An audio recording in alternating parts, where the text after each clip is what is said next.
Good morning.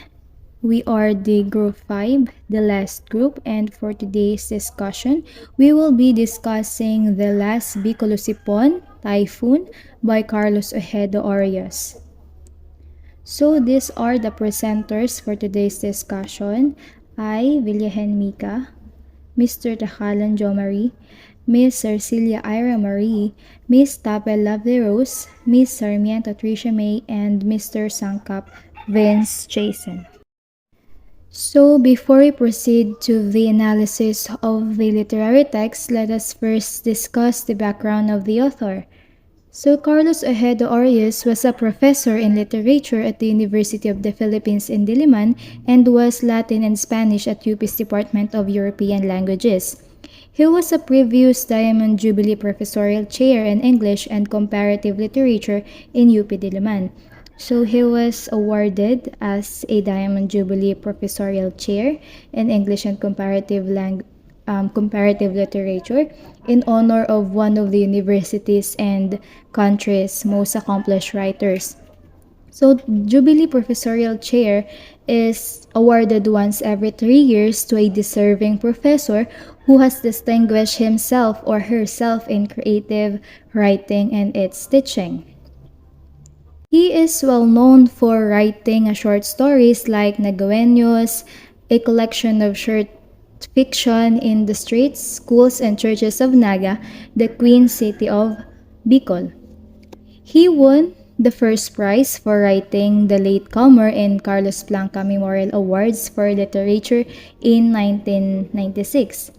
The Carlos Blanca Memorial Awards for Literature, or also known as CPMAL, is the longest-running literary award in the Philippines. CPMAL was established in 1950 to inspire Filipino writers to improve their literary works. So in 1996, Mr. Aureus Carlos Ojeda won the first prize in writing a short story in English titled The Latecomer. He is an ex-seminarian and an old bachelor, a celibate Roman Catholic who neither smokes nor drinks. So mapapansin natin that Mr. Aureus is a very religious person. Dati siyang student in seminary, especially sa Roman Catholic Church. Walang asawa, walang bisyo, and hindi umiinom o naninigarilyo. Reading Aureus' literary works is like entering a Baroque cathedral. Religious devotion is not calm but raging. His characters are complex and varied as stained glass, cabaret dancers, agnostics, Jesuits, insomniacs, CWL matrons, battered wives, gays, collegial, majungeras, beatas, chismosas, hip-hop, saints, sinners, characters. Aureus portrays with sympathy, affection, wit, irony, compassion, understanding, humor, yet never pronounces judgment. So Mr. Aureus' literary works is composed of different short stories depicting Catholicism, from Chinita, The Sanctuary, The Typhoon, and other stories. The author is indeed a very religious person, as I have said earlier, because he knows what was indeed the writings of the churches and he identified what perhaps be missing, wrong, and or to be placed in it. Hence, the author could clearly convey the emotion he wants to the readers, from the point of view of the person in love, in tragedy, in death, in despair, and many more. So the next slide is all about the literary elements and it will be discussed by the next presenters. Hi everyone, I'm Jo Marie Takalan and I will discuss the main character from the story of Typhoon, BIKOL OSIPON. So in the main character, the first is Itos, a father who loves spends his entire life as parishioner. He really chooses to become a priest because he loves the priesthood more than a marriage or even any other estate. But one day, Father Itos wants to leave the priesthood because of a woman named Rusing.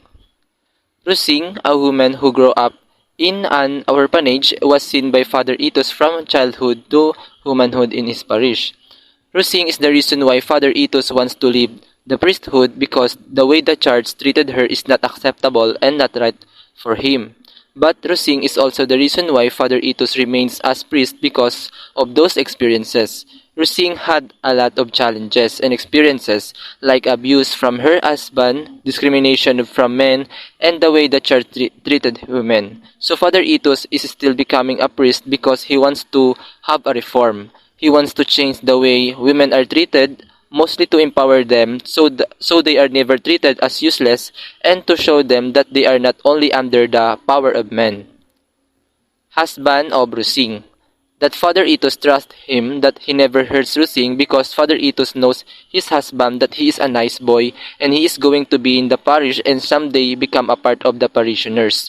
But Father Itos regretted and disappointed him after he knew of Rusing's abuse experience and saw different bruises on her body. Her husband is like other men that she always faces trauma and pain. Superiors. They are the other priests in the parish and they don't want to give Rusing Holy Communion because they know she is doing abortions and using contraception, which they believe are against church policy. They degrade Rusing because they don't know the facts and truth about her situation, so they easily judge that she is doing it.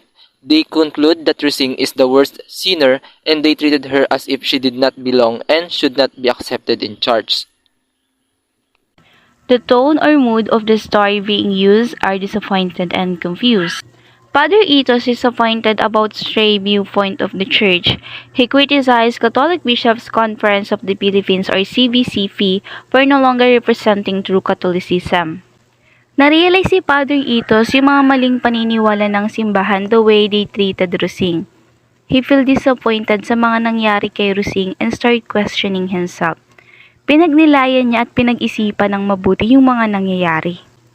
Father Itos confused whether he will leave the priesthood or not. But in the end, he stayed to be the priest of Virgin of Peña Francia who wants him to rebuild the church. Dahil nga nakita na niya yung mga maling paniniwala at mga maling pamamalakad, he think of leaving his priesthood. But in the end, he realized that it has purpose. Father Itos realized na kaya pala nakita niya yung mga baluktot sa simbahan kasi ang purpose niya ay ayusin o itama ang mga naliligaw na pananaw na ito. The theme of the story is eye-opening in the stray beliefs of the church. The message of the story want to convey is ang mali ay mali kahit na ito ay nakasanayan na, mananatili pa din itong mali. Kahit na ang mali ay sa tingin ng nakakarami ay tama. Nothing will change the fact that it is still wrong. This story make us realize that hindi lang tayo dapat sunod ng sunod at tanggap ng information tapos isasabuhay na natin. Dapat patutunan natin pagnilayan kung tama ba o mali yung mga sinasabuhay natin. Dapat marunong tayo mag-criticize ng information na natatanggap natin para masiguro natin na tama yung magiging pananaw natin sa buhay. So, let us move on to the important events of the story. In this discussion, we will know how it shows are being presented in the story.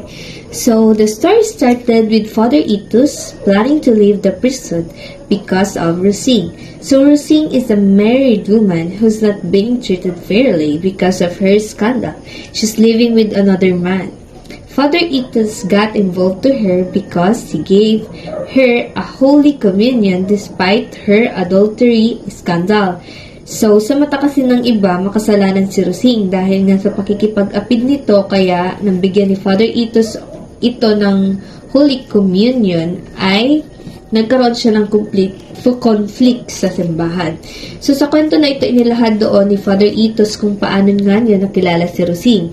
So, Rusing is a very beautiful orphan who live in their parish. Tapos, nakwento niya din doon kung paano sa maagang edad 16 years old ay nag-asawa siya.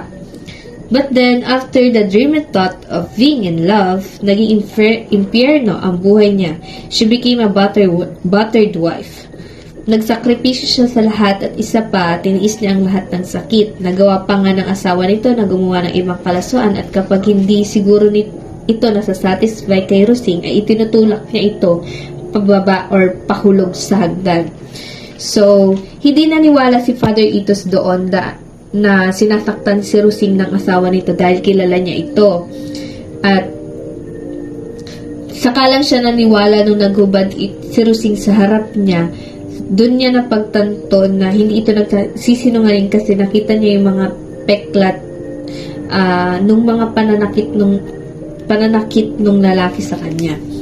Tapos, nung gabi ng translasyon noon, nang pumunta si Rosing sa kanya para magpaalam, Father Itos asked her if she's coming back, but Rosing told him a very confusing words kung paano babalik siya sa ibang form, katulad ng deaths, strong winds, floods, famine, and epidemic.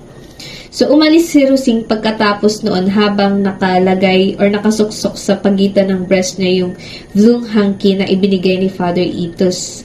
Tapos, parang yung blue hanky na yon is magiging senyales yun sa muli nilang pagkikita ni Rosing. Tapos, on the day of the fluvial procession, the signs that Father Itos asking for is being gave to him. So, may nag-abot sa kanya ng blue hanky na kung saan yun yung ibinigay sa kanya. Yun yung ibinigay niya kay Rosing na naging daan iyon para manatili siya sa Forest Church at manatiling pari.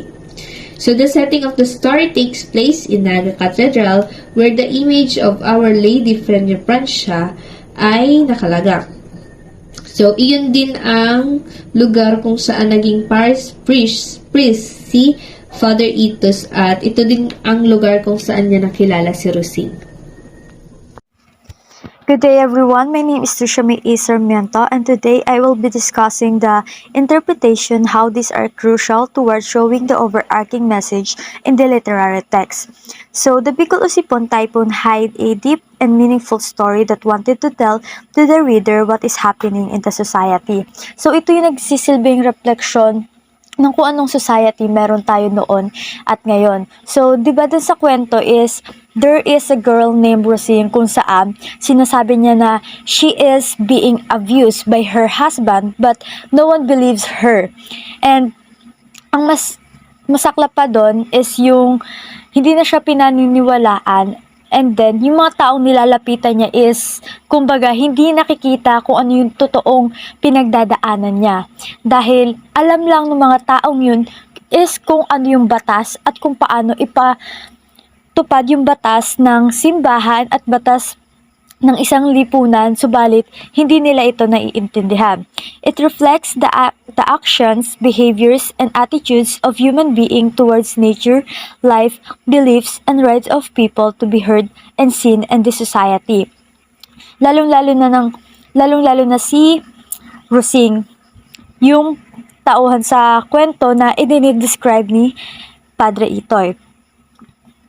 The conveyed message of the story reflects the current society that are existing in which sometimes people seen the laws, the beliefs, the tradition without the full understanding of what it mean. So ito nga yung sinabi ko kanina, hindi naiintindihan ng mga tao.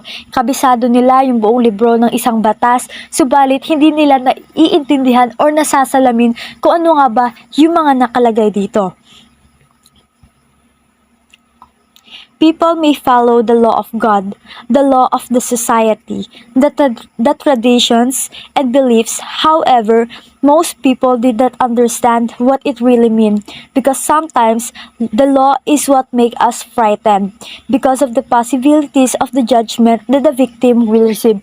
So katulad nga nung nangyari kay Rosing, kung saan natatakot siya na magsumbong sa mga kinauukulan na siya ay isang babae na inaabuso ng kanyang asawa kasi nga parang mas natatakot siya na mahusgahan dahil nga kumbaga ay mayroong issue na yung sabi niya ay parang lumabag siya sa batas ng Diyos kung saan siya ay nagkasala ng adultery. So, syempre, parang ang naging fear niya is yung judgment ng mga tao, hindi yung mismong batas na umiiral dito. So, let us move on to the social relevance of the story. So, one of the social relevance of the story that I've seen when I read the story is the women's rights. So, kagaya nga ng nailahad ko kanina sa important events ng kwentong Typhoon, hindi trinato ng tama si Rosine. She was not treated fairly because of her scandal. Isa pa sa dahilan ay kung paano siyang taktan ng kanyang asawa, which makes her life miserable. Women are considered to be weak, burden, temptation to men, and they have a lot of incapabilities because they are weak. Mahina.